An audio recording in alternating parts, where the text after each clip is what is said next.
নমস্কার বন্ধুরা, আমি রিমা। আজ 25শে বৈশাখের সকাল। ওই দেখো দূরে একটা গাড়ি দেখা যাচ্ছে, আর এই একটা গাড়ি। এই দুটো গাড়ি নিয়ে আমরা কলাঙ্গনের বান্ধবীরা বেরিয়ে পড়েছি মা বোয়াইচণ্ডীর পুজো দেবো বলে। 25শে বৈশাখের সুন্দর সকালে এই যে প্রিয়াঙ্কা, আর এই যে প্রিয়াঙ্কার পুচকে, কিন্তু পুচকেটাকে দেখা যাচ্ছে না। আমরা সবাই মিলে আজকে এই সুন্দর সকালে বেরিয়ে পড়েছি। মনে খুবই আনন্দ। একেই 25শে বৈশাখের সকাল, তার উপরে আবার ভারতবর্ষের একের পর এক জয়। সব আনন্দে আমরা বেরিয়ে পড়েছি মা বোয়াইচণ্ডীর উদ্দেশ্যে। এই যে সুজলা সখী একবার পেছন ফিরে দেখো। হ্যাঁ, এই যে আমাদের সুজলা সখী, আর তার পাশে ববিদি, আর ওই যে আমার পাশে ইলাদি, আর এই যে মিঠুদির শরীরটা একটু খারাপ ছিল, কিন্তু খুব উৎসাহে আমাদের সাথে বেরিয়ে পড়েছে। আর তার সাথে আছে আমাদের সুস্মিতা দি, আর আমাদের ছোট্ট সদস্য পাপিয়া। এই যে পাপিয়া মায়ের জন্য মালা নিয়ে এসছে, ফুল ফোটাচ্ছে, পদ্ম ফুলের। আর এই যে মায়ের মা বোয়াইচণ্ডীর মায়ের ঘাট। এই যে কি সুন্দর হাঁস দেখো। হ্যাঁ, এইখানেই আমরা স্নান করব। এই যে নেমে পড়েছি বান্ধবীদের সাথে স্নান করতে।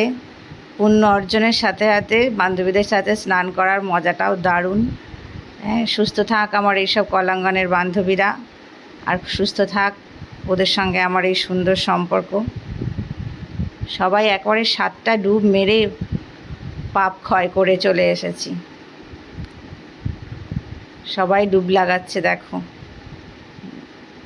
স্নান করে এরপর আমরা চলে এসেছি মায়ের মন্দিরের সামনে। এখান থেকেই আমরা মায়ের পুজোর ডালা কিনেছি। এই যে মিঠুদি ডালা কিনছে।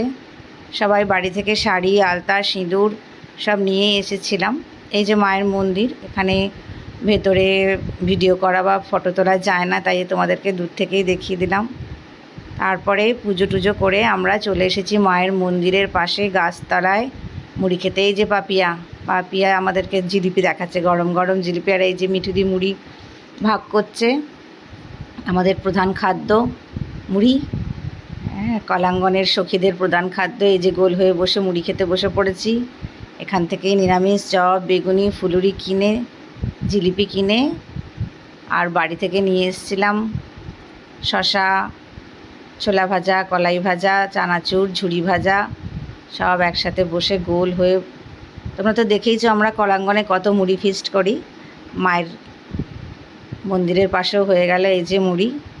খাওয়া দাওয়া সেরে ফেরার পথে মায়ের মন্দিরের পাশেই শিব মন্দির আছে, সেখানে একবার বাবার দর্শন করে খুব খুব আনন্দ মনে আমরা বাড়ি চলে এসেছি।